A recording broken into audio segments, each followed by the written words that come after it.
Good day to you. We are going to continue our reading through the book of Genesis, and today we're going to be reading through chapters 5 and 6, and we're going to be introduced to the great biblical character Noah. So look forward to this, and let's see what we can learn. Genesis chapter 5, verse 1. This is the written account of Adam's family line. When God created mankind, he made them in the likeness of God. He created them male and female and blessed them. And he named them mankind when they were created.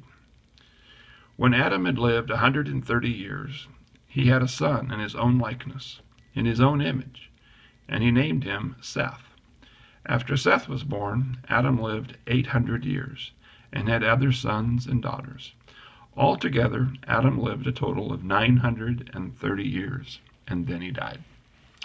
I've often wondered if I was way back in this time, would I have liked to live 800, 900 years old? Today we usually live 70, 80, some of us into our 90s, very few into their hundreds. But it was very common back here in the beginning for mankind to live 700, 800 years old. Adam, it says, was 930 years old when he died. That's a long time to be alive. When Seth had lived 105 years, he became the father of Enosh. After he became the father of Enosh, Seth lived 807 years and had other sons and daughters. Altogether, Seth lived a total of 912 years, and then he died. When Enosh had lived 90 years, he became the father of Kenan. After he became the father of Kenan, Enosh lived 815 years and had other sons and daughters. Altogether, Enosh lived a total of 905 years, and then he died. When Kenan had lived 70 years, he became the father of Mahalalel. After he became the father of this man, Kenan lived 840 years and had other sons and daughters. Altogether, Kenan lived a total of 910 years, and then he died. When Mahalalel had lived 65 years, he became the father of Jared. After he became the father of Jared, Mahalalel lived 830 years and had other sons and daughters. And altogether, Mahalalel lived a total of 895 years, and then he died. When Jared had lived 162 years, he became the father of Enoch. That's a long time without a child. Most of these people were having their first child before they were 100.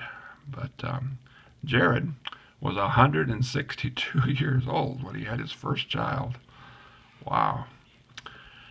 After he became the father of Enoch, Jared lived 800 years and had other sons and daughters.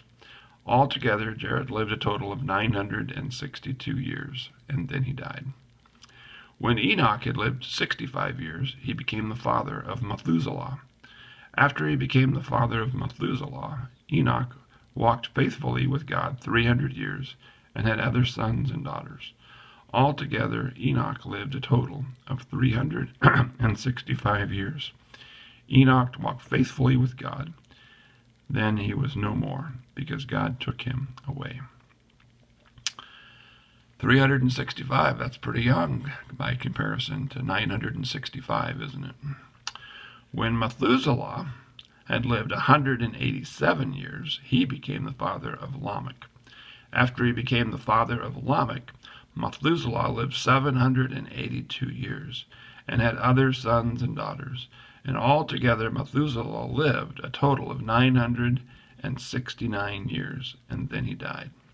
And I believe Methuselah was the oldest living man on earth in recorded history anyways. 69 years old. That's a long time. When Lamech had lived 182 years, he had a son. He named him Noah and said, "He will comfort us in the labor and painful toil of our hands caused by the ground the Lord has cursed." After Noah was born, Lamech lived 595 years and had other sons and daughters. Altogether, Lamech lived a total of 777 years, and then he died. After Noah was 500 years old, he became the father of Shem, Ham, and Japheth. So I want to back up one little bit here, and I read about Enoch only living 300 years, but his references here were very different than everybody else's. He died, or at least he was taken away. It says, it didn't say he died, it said he was taken away by God. It didn't say he died. So Enoch was taken away by God. Why was Enoch so special? Well, we'll find out as we continue to read the book of Genesis, I believe. Chapter 6, verse 1. When human beings began to increase in number on the earth, and daughters were born to them, the sons of God saw that the daughters of humans were beautiful, and they married, and they chose. Then the Lord said, My spirit will not contend with humans forever, and they are mortal. Their days will be 120 years. Then Nephilim were on the earth in those days, and also afterward, when the sons of God went to the daughters of humans and had children by them. They were the heroes of old men of renown. The Lord saw how great the wickedness of the human race had become on the earth, and that every inclination of the thoughts of the human heart was only evil all the time. The Lord regretted that he had made human beings on the earth, and his heart was deeply troubled. So the Lord said, I will wipe from the face of the earth the human race I have created, and with them the animals and the birds and the creatures that move along the ground. For I regret that I have made them. But Noah found favor in the eyes of the Lord. Boy, those aren't very encouraging verses for the human race, are they? God wanted to wipe out the human race because of the sin, because of the selfishness of humankind, because of the arrogance of humankind. But Noah found favor in the eyes of the Lord. Verse 9, this is the account of Noah and his family. Noah was a righteous man, blameless among the people of his time, and he walked faithfully with God.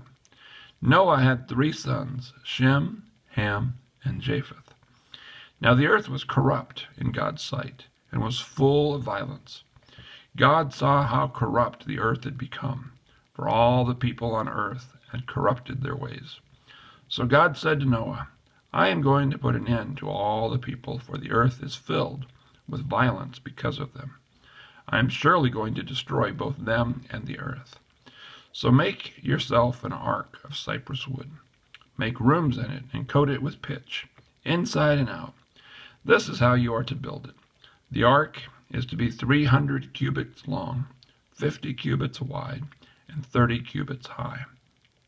Make a roof for it, leaving below the roof an opening 1 cubit high all around. Put a door in the side of the ark, and make lower, middle, and upper decks.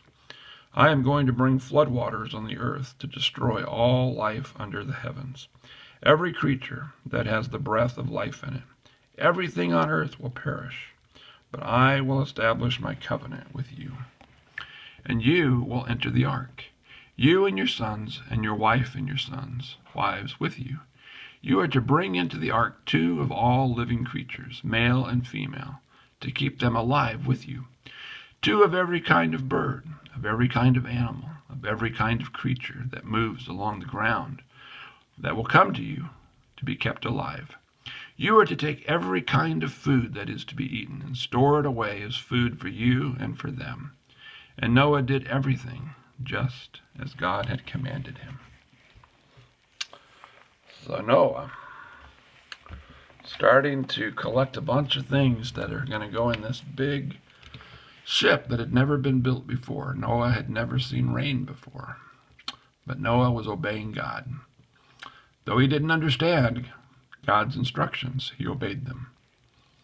We have so much to learn from people like Noah. Looking forward to reading more about Noah tomorrow. I hope you are as well. Until then, you have a great day, whatever day it is. Today, as I'm recording this, it's May the 10th, 2020. It's Mother's Day here in North America. you honor your mothers. God bless you. Bye-bye.